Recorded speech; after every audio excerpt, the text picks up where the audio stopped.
Hi everyone, this is Alex from NEAR. We are at ZK Summit in Berlin, organized by Zero Knowledge Podcast. And with me today is Alistair from Web3 Foundation, one of the engineers in Polkadot. Alistair, would you like to briefly introduce yourself and give us an overview of the protocol? Yes, I'm a researcher at the Web3 Foundation. And we've been working a lot on the design of Polkadot. So I'm here today to talk about a bit about the design. Sure. Would you like to give an overview? So broadly, Polkadot is if you blurb it, it's a heterogeneous multi-chain system. In particular, the architecture is such that we have shared consensus, so the exchange has shared security, and they also have shared state, which makes passing messages across fairly simple.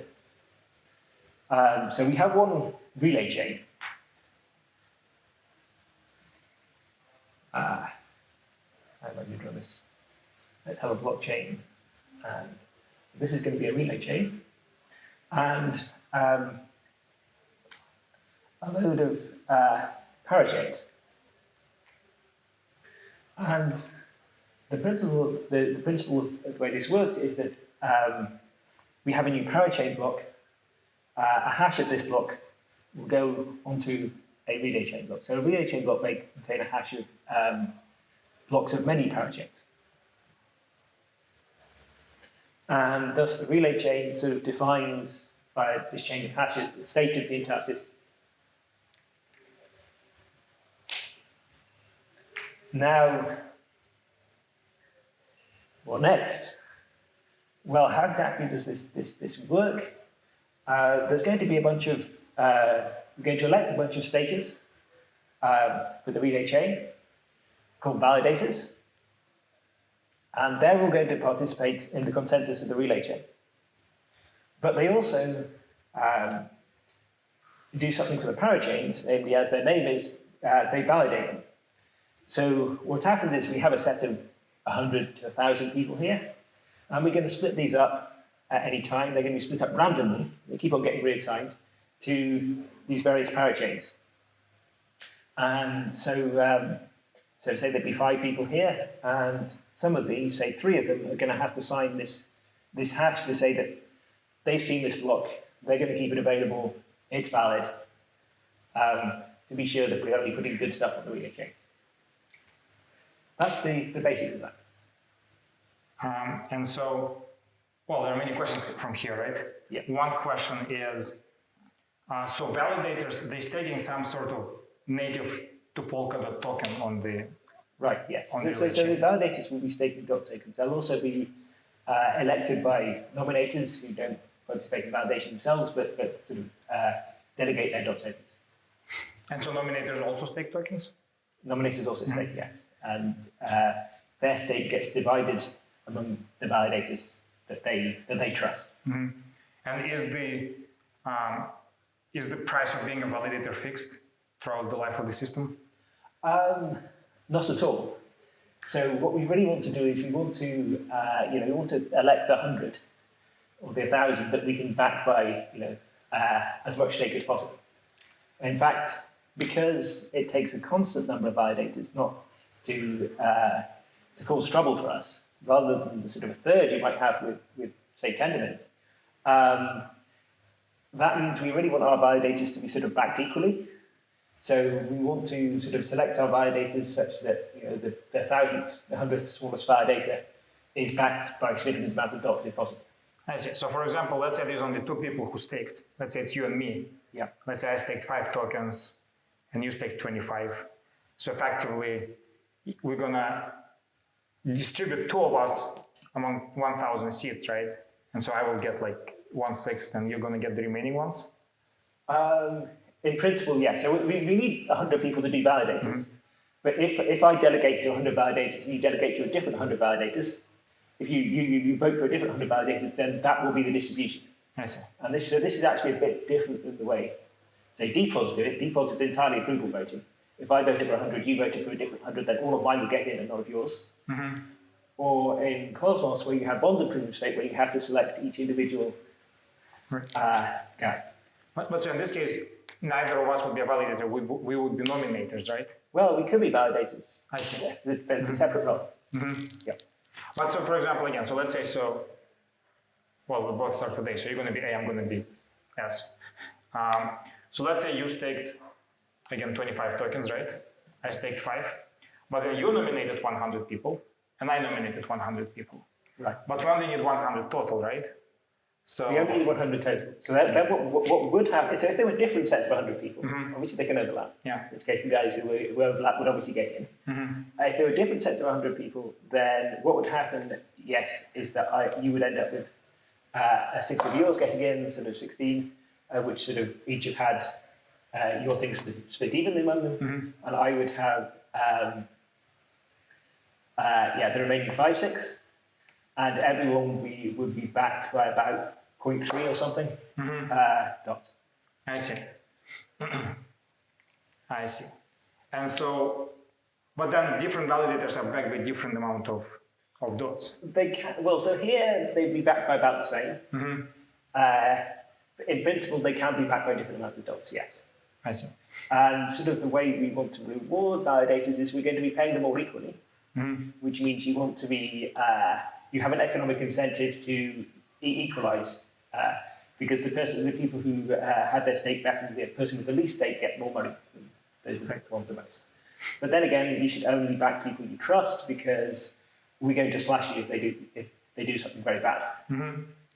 And so there's some concept of epoch, right? So how often validators get reassigned to parachains? So this election process isn't so trivial. We're not going to do the sort of ongoing thing. Yeah, we're going to have some epoch, which will be several hours to a day, maybe, in which we're going to run an election for new validators.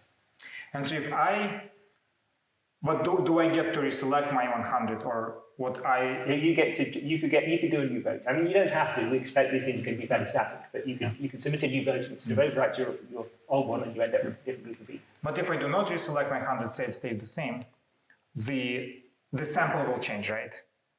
On the next epoch, different set of. No, we might elect the same people. I see. So the distribution between parachains that changes much faster than epoch. Distribution between chains changes faster than epoch. Yes. The set of validators only changes every epoch, but the distribution between chains should change quickly.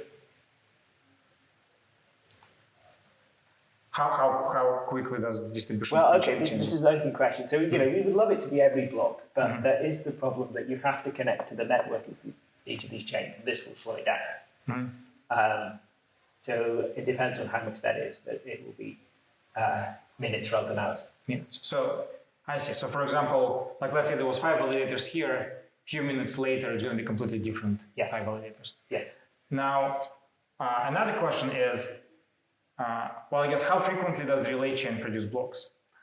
Well, we're aiming for seconds. I'm not sure this is a sensible thing, but we're aiming for seconds. And parachains? Likewise, it sort of depends. But in principle, you can be in every relay chain block. I see. So effectively, but there's some sort of, they more or less synchronized, right? Well, some parachains might be slower, and they won't get the thing into every relay chain block. And that sort of depends on what's going on. But some of them will try and get something to do. It's not going to be exactly synchronized. And so one of the core properties of Polkadot, I guess, is that the parachains are different in nature, right? Absolutely. Yeah. These things all have their own state transition function, and maybe all kinds of other interesting stuff going on beneath the surface. And what's exposed to the relay chain, to the Polkadot clients, will be, so these validators have a state transition validation function they can use to check these blocks. And those will be different from different chains. And that is effectively just a WASM binary, right? Yes, just a WASM block. And who is producing blocks on the parachains? So this is the job of collators. So we have these nodes in parachains who are responsible for creating this block, which is then signed by validators and goes on here. Do collators sign the blocks? A collator. One collator will sign the block. Well, okay, so it's a collator efficiently signs the block. There may be other things going on beneath it. I mean, we sort of, there may be some method to select collators. They may be chosen by their own proof of stake, maybe, proof of work, or it could be arbitrary, or we could have something which required multiple collators to sign up on something. Does the relay chain know anything about the procedure of how collators are No. So the relay chain, it's a collator produces a block, and we run the state transition validation function. And if that says it's valid, it's valid. But could someone completely orthogonal to the relay chain try to pretend to be a collator, produce a block, and send it to the validators? Right. So if for instance, you need stake to be a collator, and maybe we'll be staking dots, but that's separate. If you need some parachain token that the relay chain doesn't understand, then the state transition validation function would have to check. So if you want to do proof of stake, what you'd have is the state transition validation function decides, do you have this stake? Is it your? I see. Evaluate your right to use the block. I mean, we can even do proof of work, but it's very simple for the state transition validation to check that this hash is swap. That's a very easy thing to do. I see. So effectively, if I want to simulate, like if Ethereum were to become a parachain, then it would be just the work of the validators to verify that the hash is the largest. But you're saying it could be proof of work, but at the same time, you say if the hash of the block on the relay chain gets finalized on if the hash of a block of a parachain gets finalized on the relay chain, is there a requirement that parachain respects that in the fork choice rule? Absolutely. So this is shared consensus. Basically that means that what the relay chain says goes, which means it should have been good by the time it already got to the relay chain. It should be something that the parachain is happy with. But that means that Ethereum per se cannot become a relay chain. No. So for Ethereum, we plan to build a bridge, which is a whole load of different technology. But then the bridge will have to wait for sufficient number of blocks to be certain that the block is finalized effectively. Right. Yeah. So with current proof of work Ethereum, and we plan to build a bridge for Bitcoin to do the same thing. Yes, it will have to wait for it to be finalized before we can accept an incoming thing, and likewise, we'll have to accept things to be finalized on this end before we can. Yeah. But one of the advantages of this architecture is actually we don't need things to be finalized to pass a message from one parachain to another. I see. So one parachain can send a message to another parachain, but that parachain is effectively taking chances that the block. Well, so the parachain builds on a sort of relay chain block, and that will tell it sort of what messages we should have got, or what parachain blocks we should be looking at, and this thing will have information about whether they sent us a message, and there'll be some hash to check. So as long as we can keep track of the relay chain state, we can work out what messages we've been passed. But do messages, you're saying messages don't have to be recorded on the relay chain? The messages are not themselves recorded, but the fact that there was a message, that's just one bit, is recorded as well as a hash of all these messages. So we can prove that, give a Merkle proof that this was the message. I see. So effectively what would happen is, so let's say I have this parachain 1, I have parachain 2, and this is the relay chain, right? So what you're saying is that I will produce a block, and in this block I have some messages for the chain 2, and so I will build I will compute some hash of those messages, store it in the hash of the block effectively to an extent. Yeah, so there'll be some a header that goes onto the in the header of the block, right? This is the parachain header. This thing, and so once it is snapshotted, it will sort of have one hash for all these messages it's sending out, as well as a bit field saying who we've got a message for. So it's only one bit per parachain, because obviously that's quadratic, so it doesn't make it big. Yeah. Yeah. So now from here, a few other interesting questions. One is sort of completely orthogonal to everything else, but you need some good source of randomness, right, to assign validators. What is the present approach to randomness? Of course. Well, the first thing is there is actually no perfect way of assigning validators. So the current thing is we're going to use almost the same thing same ideas that everyone else is using. So we're going to use verifiable random functions from block producers, validator producing blocks, and maybe we're going to combine those, and possibly we're going to run a verifiable delay function on those. I see. So it's close to what Ethereum is doing, So for yeah, example. it's very similar to what Ethereum is doing. And currently they're doing this long chain of hash reveals, but I'd imagine they're going to switch to VRFs eventually because it's more sensible. In which case it's almost the same thing. And it kind of has to be so. The parachains we have to know in advance where they are. So this design makes sense. You need to know in advance who the validators are for a parachain. Cool. Now, Polkadot does not make an assumption, right, that at no point all the validators manage to collude. Right, so we don't want to make this assumption. There's only 5 validators, and what's worse is that they all know who each other is. So if I can get 5 bad validators, maybe I want to just wait until they're all randomly assigned to the same parachain. Oh, but 5 is the actual number. It is actually 5. Yeah, I don't know if it's going to be 5. I see. But it's going to be some constant number, right? And Because so, we want to have a lot of parachains. and so, Maybe I own all of these guys, in which case there needs to be a backup, right? And this is where fishermen come in. Well, a number of other things.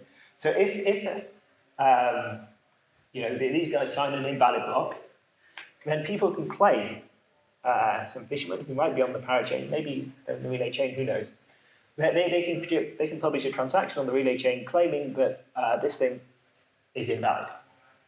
Now, if there was a proof, a short spore proof, they publish that too. If not, things are a bit more complicated. So if there's a short proof, we just verify it on the relay chain and we slash these guys.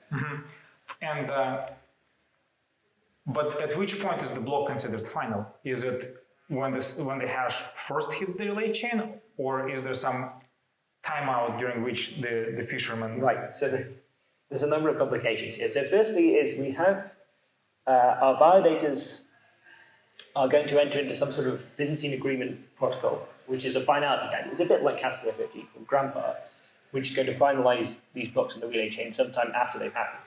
That's all the validators within the relay chain. Yes. And but even then, we probably have to wait some period before things are actually final, after they've been produced. If we finalize them faster, then we might have to revert them. Right. And so that delay is for the fisherman to produce a challenge. Sure, yes. And do you have like a rough estimate for how long would it be meaningful to wait? Well, so the hope is that the economic incentives mean you don't have to wait at all, but it all depends on what you're trying to do. Right. But then so for example, let's say I'm doing some sort of cross-shard communication, right? Cross-parachain communication, I guess it would be called. So cross-parachain communication, we don't need to wait for finality. So the trick is the bridges, right? So we're going to bridge to Bitcoin. And we're absolutely sure the Bitcoin bridge is going to have to wait before it gives out a lot of Bitcoin to someone. But let's say we live in the world where other blockchains do not exist anymore, and it's just parachains, right? So like there's one parachain which became the de facto currency, for example, right? And I'm sending that currency from this, so let's call this a currency parachain, right? And so I'm sending money from this parachain to another parachain. For that parachain to take action on this transaction, they would probably want to wait until the fisherman. No, you don't need to wait at all for that. So the reason is because once this thing is invalid, we're actually going to follow a different fork. So once something, it's like if this thing sends out messages, if this invalid thing sent out message, which here it did, right? Then effectively we have to rewind it. So you're saying if a fisherman, so I see. So let's say fisherman. So this block got finalized, or rather it was published on the relay chain. It was published, and then we discovered that one of these things is invalid, and that basically makes the whole block invalid. I see. And so we have to switch to a fork. I see, makes sense. And that effectively will also roll back all the shard chains. Yeah, exactly. So that's one of the things we shared state. If we fork the relay chain, everything forks. So parachains can safely take action because they will be rewinded. But if I'm a user and then I get somehow... it might not be final unless you think. This is a serious issue for bridges. Yeah. Okay, so now that brings another interesting question, which is, validators are also responsible for data availability, right? Yes. However, if the validators colluded together, what they can do in principle is they can say, here's the header of the block, but not actually reveal the block to anyone, and so the fisherman cannot even so produce a challenge. the collator and all these validators colluded. And then it'd be bad. We finalize it, and it would be very difficult to attribute, and that slows down the checking a bit. So the scheme we came up with for this is like similar to the thing that Filecoin was considering, and some ideas have been posted about Ethereum about how light clients should deal with availability, which is we're going to use erasure coding. And so the idea is that these guys are going to send pieces of this block, erasure coded pieces, to all the other validators. So everyone has a piece of every block. All the relay chain validators have a piece of every block, every parachain block that goes into the relay chain. But it's only a certain fraction that scales with the number of validators, so they have a constant size per block, even when there's lots of parachains. And that means that if these guys go offline, everyone else can work together. So if the relay chain, if the parachain people can convince the relay chain that something is available, then in principle we can reconstruct it and it's available. And the way this erasure coding is designed is, so we're going to do this Byzantine agreement algorithm to finalize these things. And that means we need 2/3 of people to sign this thing. And even if a third of them are dishonest, which the most we can take, but there's still going to be a third of people who have signed this thing. And the idea is they're not going to sign this thing unless they have the piece. And if a third of them give their pieces, we can reconstruct, anything. And each validator has a unique.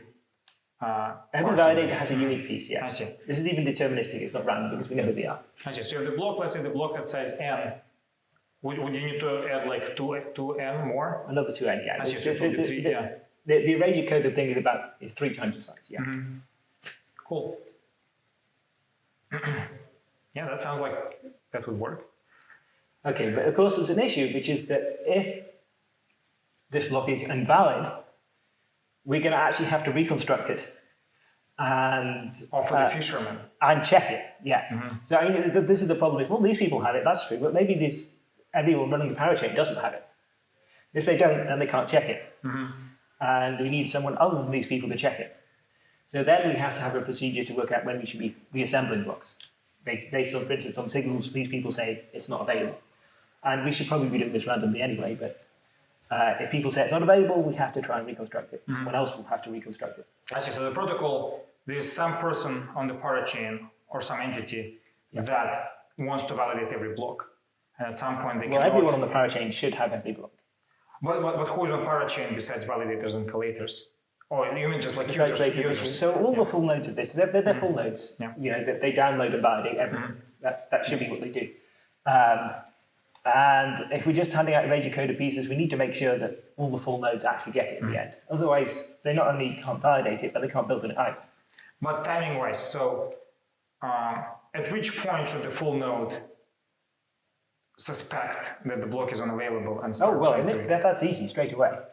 Because as soon as this collator should have already gossiped it to everyone else. If they didn't, they should already be able to ask the people who signed it for it. And that doesn't happen. They should be, trying to alert us that we should be trying to reassemble. Yeah. And is there but that means that there is some sort of protocol for the potential fisherman to retrieve the block, right? So does that not introduce some possibility to DDoS? To spam the network. So it should. So the thing about validity challenges is that, so this was for a for proof. If you just had some subjective thing about something which we couldn't fit on the chain, it would be subjective, and you put you would have to put some state behind it and have people check it. But yes, for availability, it's a lot more tricky. To try and work out what the protocol should be, who we should trust on this end, and make sure that they can't. So there's a balance in between them being able to spam requests for things they have, but we don't know they have because we're not on this network, and making sure that someone checks everything. And so part of the normally it should be okay if someone random on the relay chain checks something. So the problem with just having these 5 guys is that we chose them in advance. So the bad guys can just wait until they're all working together. Whereas if someone random checks it, it's much they can't have no that in advance. And so for fishermen, there's no timeout, right? Can they, in principle, like wait for a year and then say, well, there probably will be timeouts, but they'll be like a day or 2. Yeah, they should be much longer than we hope to. We hope to have errors in the system. And on the parachains, do parachains have to use dots in any way themselves, or parachains can be completely agnostic to the currency? It's actually not clear to me whether collectors are going to have to stake dots. They might do. Fishermen, some of the things fishermen do will need to be backed by dots, although we could explore alternative ways of de-symboling fishermen. But other than that, everything else can be in their own currency. And what is the process? So I guess to become a validator, I just go to the relay chain and I post some transaction that says I want to be a validator. I want to be a validator. Then I put some of my own stake or get some other people to nominate me. Yeah. And when I don't want to be a validator anymore, and I say like I want my stake back, for how long do I need to wait before it is released? Right. Well, that's the question. There will be some period for which you are vulnerable to slashing. And the principle was that this period should be long enough that we can't do a long-range attack. But obviously you can always do long-range attack, right? The question is like how practical it is. Yeah, the question is what point do people stop caring that you signed something on a chain months ago? So on Ethereum, this is like 4 months, right? They went crazy long. I'm sure it will be shorter than that, but it will be significant. Certainly weeks. Shall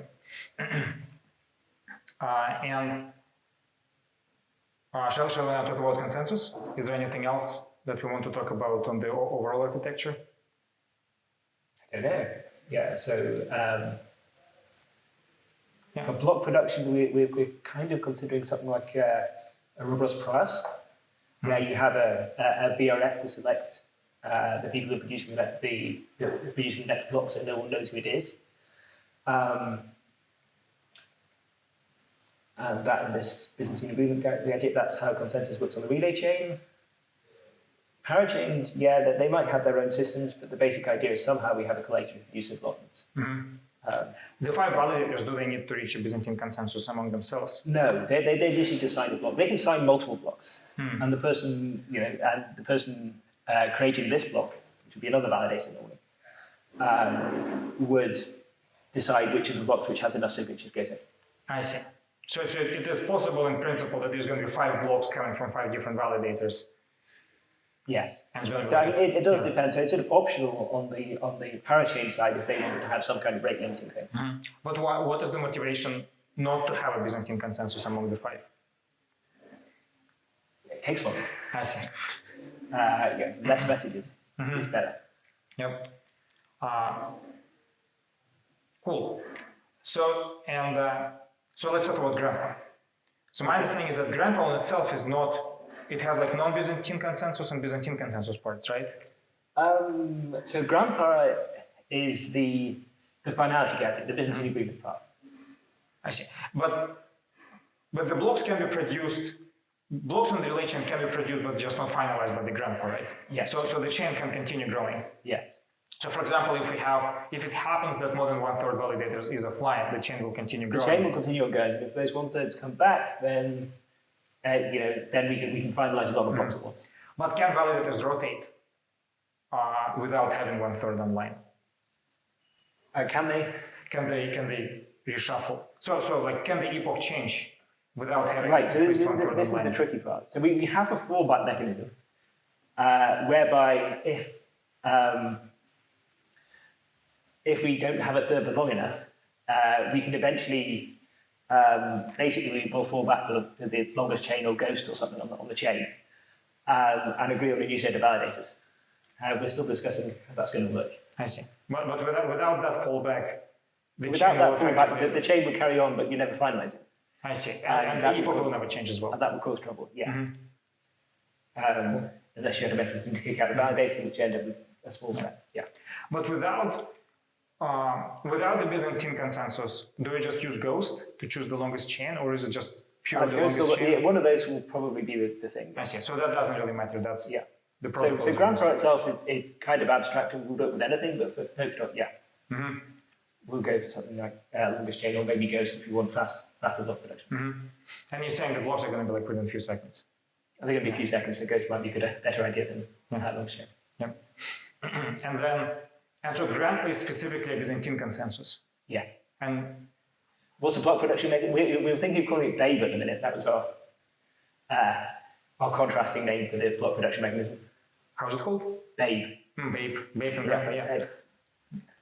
But then, like the first sort of obvious question is, why not Tendermint? Why not Tendermint? Well, that's definitely a good question, because I kind of suspect that it would work. So the thing about Grandpa is that it would theoretically, if we can scale this to 1,000 validators, and maybe Tendermint works fine with 1,000 validators, but we want to scale this up to as much as possible, and that might make it a bit slower. And unlike, so with Cosmos, you need finality to send messages from one chain to another. So they need fast finality. We don't. And this annoying business of having to revert sometimes means we need to deal with forks anyway. And it was a lot easier to work out how to do that if we had this kind of system. It also means we can deal with, like Ethereum want to say that their systems can survive World War III, so will Polkadot. Cool. But it will need the fallback mechanism for that, right? Yes. Yeah. So before we go into the details of Grandpa, I would like to learn some properties of it. One of them is, let's say that this block was finalized with Grandpa. So this was finalized, but then the next block was proven to, but at this block, we learned that this block was invalid. We will still revert, right? Right, yeah, well, okay. That's the thing we hope doesn't happen too much.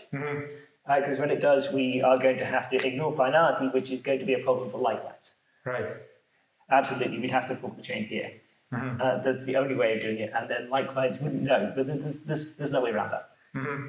It should probably be the case that we find out before finality. It does depend on how fast finality is. I see. And so Grandpa, I presume it has safety. Does it require partially synchronous network for safety? So yes, it's going to require a partial synchronous network. Even for safety? We could get around that with a common coin, but we don't. We assume the partially synchronous network.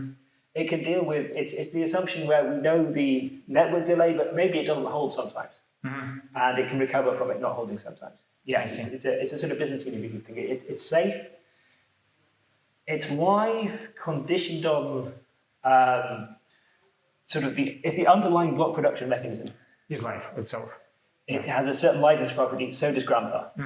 And this is a stronger property than the plausible liveness that we've got for Casper FFG so far. It's actually, if you combine it with the right thing, you actually get a Byzantine agreement thing.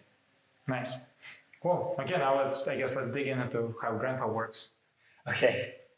So the idea behind Grandpa is, so Casper FFG, it's a spirality gadget like Casper FFG. We're going to have some underlying block production mechanism. It's already going to give us probabilistic finality, but we're going to want to get a bunch of people to sign off on it, so we can convince other people, other chains, by bridges, that this is fine. And the idea is that, so Casper FFG had these checkpoints. Every 64 blocks, we have a vote. Grandpa doesn't work like that. Whatever we agree on, we can. The length of the round is sort of independent of how many blocks get used. But we agree on how do we choose which? So let's say since the last agreement there was like 20 blocks produced. How do we choose which one to agree upon? Well, the answer is that everyone just votes for their best chain, which will be the head. So people with different heads will vote for different things. But the votes can. So, for example, if I voted for this block and you voted for this block, they will both accumulate They will both accumulate at this block. So this is the idea. So it's sort of like a bit like ghost on votes. It's like Casper CBC to an extent. Yeah, exactly. So this ghost on so what we do is we have 2 rounds of voting, say pre-votes and pre-commits. We've got Tendermint calls them. So we do ghost on our pre-votes. We do sort of 2/3 ghost. We look at the latest block that had 2/3 of people voting for that block or anything after it. Mm-hmm. And you can sort of follow this by following a ghost type of thing. And then this is what we're going to pre-commit. And then we do the same with pre-commits. And that tells us what we're going to finalize. Mm-hmm. And so the idea is that we finalize on the block that 2/3 of people agree is in the best shape. So pre-vote I understand, right? So if a certain block has 2/3 of people voting for the block, or any of it, so people have to so there's two different messages that I can send on the block. I can say pre-vote on this block and I can say pre-commit on the block. Right, yeah, so there's going to be 2 rounds of voting. Mm-hmm. Yeah. And any vote, so to vote on this block, so basically it sort of counts as a vote for every block before it. Mm-hmm. And imagine sort of at every block height, we're going to do a Byzantine agreement algorithm. We're going to see, do we have 2/3 for this? And then we're going to have a second round of voting and get 2/3 for it again, we finalize it. Right. And the way this sort of ghost on votes work is it does something, it produces something consistent when you do this, in that we all agree on one chain. Mm-hmm. You know, I can't agree on a block on one chain and a different block on another chain. Yeah, that I'm pretty convinced is the case. So, but for me to understand, right? So let's say we have this block, or like let's say there's no forks, right? At all. And so let's say there's 4 validators. Yeah. And so let's say Alice put a pre-vote on this block. Yep. Bob put a pre-vote on this block, and Carol and Dave, or I guess Dave we don't need for Byzantine consensus, and Carol put a pre-vote on this. So at this point, this block is sort of voted for, right? Right, so there's three, how many validators? If there's 4, 3 out of 4 vote for this block, yeah, this block. Right. And so at this point, if let's say I'm Alice, at this point, so once I see these 3 pre-votes, I can put a pre-commit on this block, yes. right? So Alice might pre-commit for this block. Now, it may be that Daphne voted for this block, but Alice didn't see it. This is pre-vote. Yeah, that's a pre-vote. But this is pre-commit. And so it may be, yeah, this is a pre-vote, sure. So let's say Daphne. And it may be that means that Bob pre-commits for this one. Because he saw Daphne. Because Bob saw that and Alice didn't. But that will count here. But then they both count for this one anyway. So, but at this time, when Carol observes these messages, Carol can either see these 3 and pre-commit on this, or she can see all 4 and pre-commit on this, right? But nobody can pre-commit any further. Yeah, so no honest people are going to pre-commit for anything other than these 2. Yeah. Okay, so when you pre-commit, effectively provide a proof of some sort that you see. No, there's no actual proof. That gets difficult. So it's sort of, the countable safety would have to be some kind of challenge. Mm-hmm.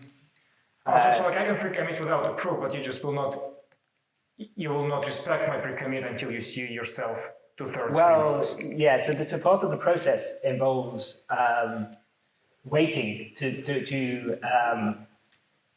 so to go on the next round. So this is the difficult bit. So the pre-votes and pre-commits, a lot of Byzantine agreement algorithms do the same thing here. Mm-hmm. Often the tricky thing is what happens if we, in the next round, do we know, we want to be sure that in the next round, we don't finalize something on a different chain to something we might have finalized this round. So maybe we finalized this one, but we only saw this one. We can't be voting for this one, for a block like this in the next round. But I presume that everyone who pre-committed on this block will not pre-commit here, right? But that's the Tendermint way. The Tendermint way is to do that. This is not how Grandpa works. It works a little bit like some of these asynchronous Byzantine agreement algorithms and like Algorand agreement, where what you do is you wait until you've seen enough pre-votes to work out you wait until you've seen enough pre-votes and pre-commits to work out that only one chain could have been finalized. Mm-hmm. Assuming that there's not a lot of people equivocating or doing or pre-committing to things that were justified. Right. But what happens if, let's say, there was a fork, right? And so we have Alice and Bob here pre-voting, and Carol and Dave pivoted here, right? Yep. At this point, nobody can ever. I guess we can finalize this block at this point. Yes, everyone pre-commits to this I block. see, and then we move to Maybe the we've next. already finalized it, but everyone does that, and then we move on. Yeah. We can finalize that block. So, the property here is that if we do this 2/3 case, and only a third of people are equivocating, then although people may see 2/3 with different blocks of different heights, they're all on the same chain. And this means that honest pre-commits should be on the same chain. And this means that if people finalize blocks, they're all on the same chain. And what's more, this chain is the one that we should be voting in the next round after. It's just a question of seeing enough votes that we can be sure how long of this chain we're at. But so consider this example, right? So let's say, Alice observes her vote, Carolyn Dave's, right? And so she pre-commits on this block, right? Yep, sure. Yeah, so Alice pre-commits here. Then after that happens, Bob shows up. And so Carol and Dave, they pre-commit on this block. Yep. Right? So this... And at this point, if Alice hasn't seen Bob's pre-commit, then Alice doesn't know. Alice knows that this block is finalized, but Alice doesn't know whether this block is finalized or not. Right. But at this point, you see what but at this point, if we're visiting votes on it, we have to carry on to the next round. But which block do we finalize? So the answer is, what should happen is that we finalize this block, and everyone in the next round is going to pre-vote for a descendant of this block. Oh, they must pre-vote on They must something that pre-vote for a has descendant of this pre-commits. block. So if we see Bob's vote pre-commit and it's for this block, then it's okay to vote for this block. But if we don't see Bob's pre-commit at all, then we kind of know that this block could be finalized. There's a possibility that when Bob's vote comes in, that's going to finalize this block, and that means we must be finalizing this block. So the algorithm tries to work out what is the last block that could have been finalized. It could be finalized if these missing pre-commits or maybe some equivocations come in. So the idea here is that it will never be the case, unless obviously we have 1/3 malicious actors, that we have pre-commits on two different chains within a round. Sure, that's also true, yeah. Right, and so because of that, we should always be able to build. So effectively, we're always going to be building on a chain which has at least one pre-commit effectively. Because that pre-commit might have, unless we certainly see that. The trouble is that while this is true, if you sort of, it might be the case that we see a block with some pre-commits, with a pre-commit, but maybe we may have pre-commits for things on different chains. And unless we saw the pre-votes, we don't know which of these guys is misbehaving. I see what you're saying. But then you wait, right? So, well, in a sense, so what we should be doing is look at the pre-votes to work out what the chain is that might be finalized. Because for sure, if these guys are voting on this, then there should have been pre-votes. There should have been 2/3 pre-votes for this block. And the assumption is this kind of, it's very like Tendermint, we're assuming this sort of partially synchronous gossip model. If any honest validator receives a vote, it should go to everyone. But consider this example. Right? So if they see these votes, then that means that they should have relayed the pre-votes, and that means that Alice should eventually see the pre-votes for this block. So let me think for a quick second. So let's say there is 7 actors. 7 actors. We have a fork. We have pre-commits from, so 7, I'm going to use numbers.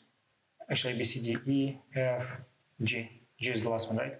So let's say we see A, B, C here, E, F, G here, or other A, B. So something. So yeah, that's the kind of thing you're thinking of, I think, yes. So this is 4, this is not enough, we need one more. It has to be less, it has to be less than a third on both. One of them has to have less than a third, for sure. And so let's say G is here, right? However, what you also see, you see pre-commits. You see pre-commits from A here, from E here, and then you see all other pre-commits here. So there's B, C, D, whomever else. Like everybody else is So here, right? if you saw all pre-commits, you're fine. because you know neither of these are ever going to be finalized. So the assumption. So the problem is that so there's two things Byzantine people can do to annoy you. One of which is don't vote at all, and the other of which is equivocate, vote twice. And the trouble is, if you see 2/3 votes, we don't know whether the third of guys are Byzantine, and they may never show up. So we don't want to wait for longer than 2/3 of votes. But on the other hand, some of the guys who did show up might be Byzantine, and they might equivocate. But so think about this particular example, right? So in this example, so in this example, we're we're waiting for B and F. We're waiting for who's missing? C and D are completely C and absent G. right So now. maybe C and G are going to turn up here. But let's not draw them yet, right? Yeah. So let's just look at this from perspective of I'm a validator. Yeah. So this is clearly final because 1, 2, 3, 4, 5 is 2/3 of 7. Yeah. Right. So this is finalized. At this point, these two branches are completely indistinguishable from here, right? So I don't know, and each of them could have been. The problem is this: maybe C and G are going to turn up. Maybe C and G were good guys, and they were going to turn up. But maybe one of E and F was a bad guy, and they might turn up as well because bad guys can vote twice. And now this is final, and this might happen to this one too.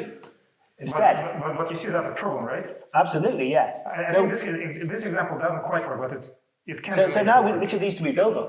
Well, the answer is we look at the pre-votes. So the gossip assumption says that if A and B were honest, and they saw 2/3 for this, the 2/3 pre-votes for this, they're going to relay those pre-votes. If A and B were honest.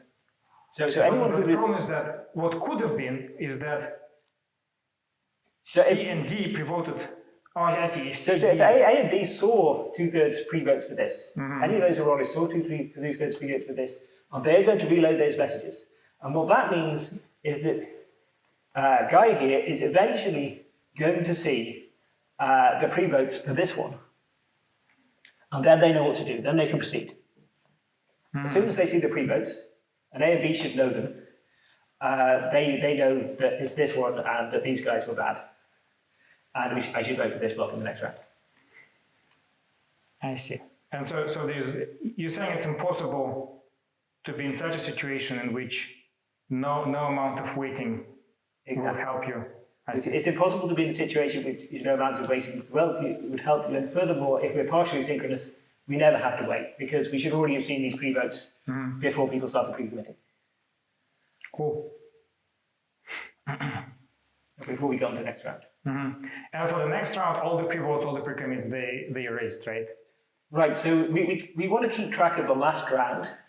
The last round sort of tells us what block could have been finalized. So we need to keep track of it for a bit longer than the pre-vote because it's like, it might go backwards. You know, if we see more, like this is our thing, but if C and G come in, if C and, what else was missing? D was missing. C and D come in for this block, then actually this is our estimate. And maybe people who saw this that estimate might would go pre-vote down. for that one, and other people are going to pre-vote for this one, and we might end up getting 2/3 for this one, not this one, in which case we have to be safe, we have to vote for these. But we keep track of what could have been finalized in the last round, and then we can forget about those votes. Well, we're going to keep hold of them for slashing, but we can forget about them as far as the consensus algorithm is concerned in future rounds. We only need to remember one round back. This is a bit different than Tendermint, where you might have to remember many rounds back until you unlock from something. And one of the reasons to do it this way is because I tried to work out how to parallelize Tendermint across multiple chains, and it turned out you have to lock different things on different rounds at different heights, and that was complicated. This is a bit simpler. And so how much computation do we need to carry out here to compute the finalization? Well, the computation is easy, it's just counting. So the tricky part is, in order to make sense of the vote, you kind of need to assume the block hash. So as long as, again, if the gossip network works, you see all these block hashes, you see all the block hashes eventually, you can put them in your tree, and then you just need to work out this 2/3 thing, and that's not unreasonable given that people run Ghost on chains in the real world. and then everything else is just counted. Yep. Cool. Okay, the consensus makes sense. One other question I had, which is orthogonal to consensus. Yeah. So Polkadot today uses, it uses pretty slow WASM interpreter, right? It uses the WASM? Pretty slow WASM interpreter. Oh, yes. Well, yeah.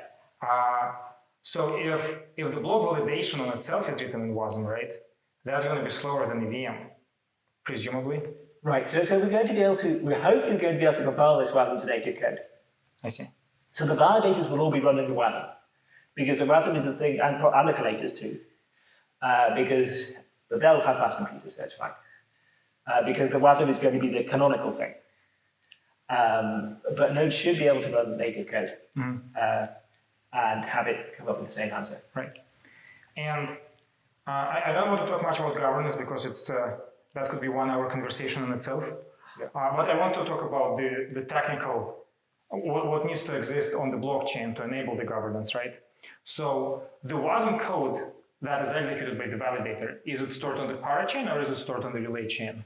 The parachain chain is activated by the validator has to be on the relay chain. Or relay chain. But that's kind of decided on. So if parachains have governance, and the relay chain sort of has to respect their governance. I mean, so actually, that needn't be the architecture. It could be that the state transition validation function itself has to somehow keep track of what the WASM, what the real WASM is that's determined by the parachain. So we could put that to the validation function. But in principle, should it be able for the parachain to update the runtime on the relay chain? The parachains. It kind of depends on what the relay chain does, but theoretically, it should be able to trust parachains to change their own code. Yep. And the relay chain state transition lives on the blockchain, right? Yes. And it can also be updated. And it can also be updated, right? Definitely. Yes. And and that is more complex than just 2/3 of validators, right? That actually requires some sort of. Oh no, yes, not complex. the validators. Yeah. It requires a referendum. Yeah. Okay. Well, okay. There's various governance ideas Right. that would make it easier in case, but it requires some structure which, in principle, sees all those as a referendum. And it's not just validators. And there the idea is that